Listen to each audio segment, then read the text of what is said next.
In the cold silence of dawn, when most of the world still slept, an unexpected ripple of military activity emerged along Russia's western frontier. Engines roared, steel tracks crushed frost, bitten soil.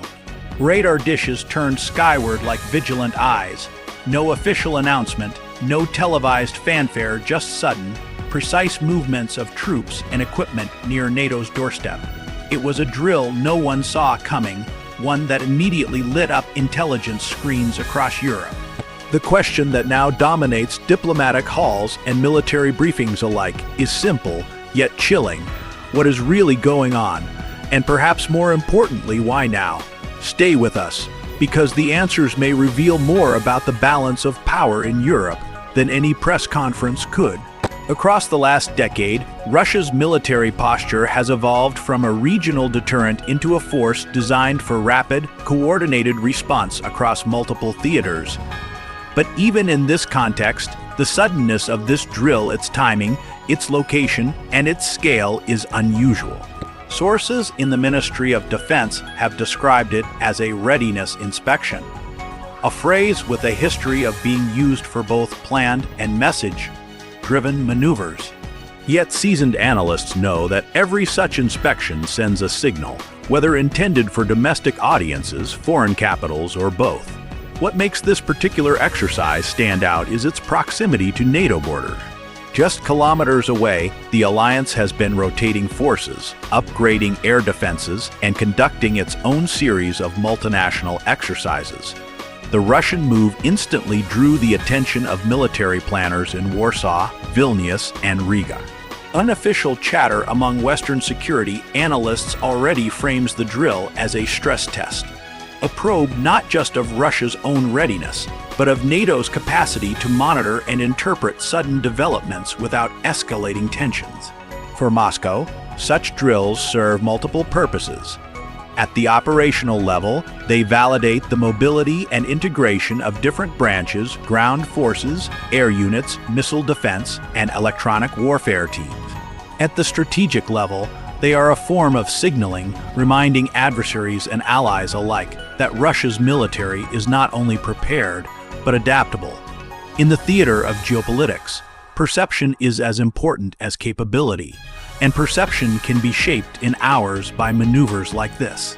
Officials familiar with the planning suggest the exercise involved rapid redeployment from deeper within Russian territory. Logistics units reportedly achieved record mobilization times, while frontline battalions conducted live fire drills under simulated electronic jamming conditions. These details, while technical, matter because they mirror potential real-world conditions in which communications might be disrupted, and decisions must be made on incomplete information. Meanwhile, NATO's public response has been measured. Statements emphasize monitoring this situation and maintaining readiness.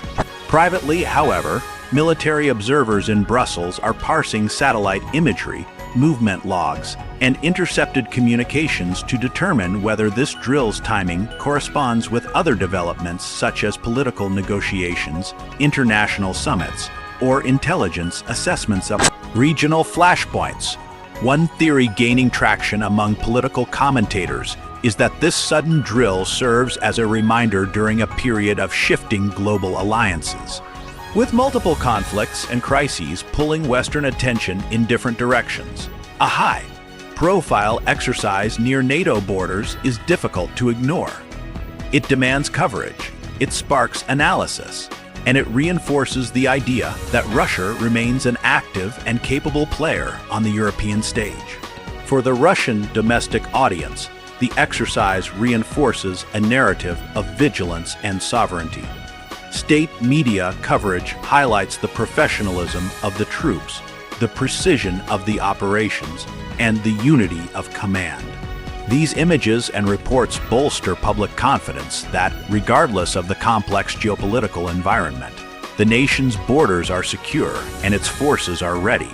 Yet it is the international dimension that makes this development truly significant. In military, diplomatic relations, every move is read for subtext. The drill could be interpreted as a counterbalance to NATO's recent deployments in Eastern Europe. It could be a preemptive show of strength ahead of upcoming negotiations. Or it could be, as officials maintain, simply a scheduled readiness check. The reality may be a combination of all three. In past years, similar exercises have sometimes preceded shifts in diplomatic positioning, either as a precursor to talks, a response to perceived threats, or a signal of deterrence. If history is a guide, then the coming weeks will reveal whether this drill was a standalone event or part of a broader strategic arc. Observers will note the choreography of such operations. Units arriving in staggered waves, command posts establishing control networks within minutes, aircraft conducting reconnaissance sweeps in coordination with ground units. Each detail speaks to a military apparatus trained for speed, coordination, and adaptability qualities that, in a high-stakes environment, can mean the difference between deterrence and escalation. From a broader perspective, the drill also illustrates the evolving nature of modern military signaling. In an era of instant satellite imagery and open-source intelligence, secrecy is nearly impossible.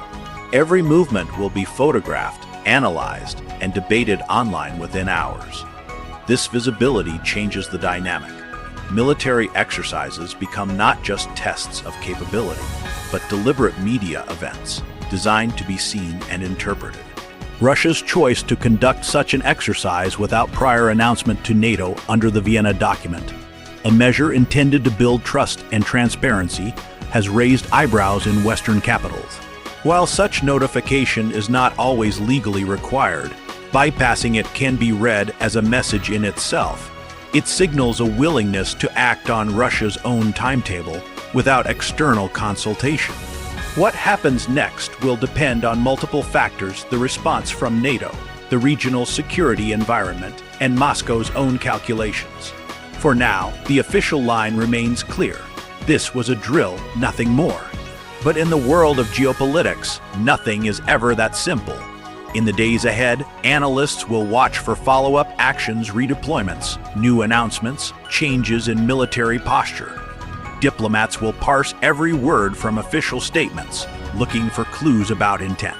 And ordinary citizens, both in Russia and abroad, will wonder whether this was merely a test or a rehearsal for a future scenario no one wants to see.